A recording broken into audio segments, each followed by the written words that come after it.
In this video, we are combining the flavors of tiramisu and the texture of mousse to create an unforgettable treat. Make this decadent tiramisu mousse with us and enjoy a cup of goodness you won't easily forget.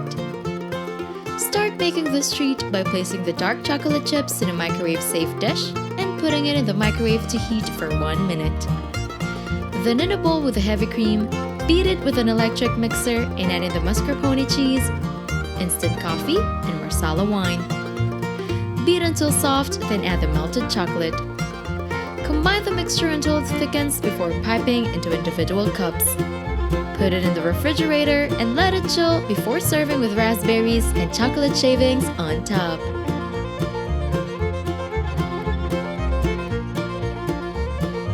Don't forget to hit like, subscribe, and turn on that notification bell to catch more easy and tasty dishes to try at home.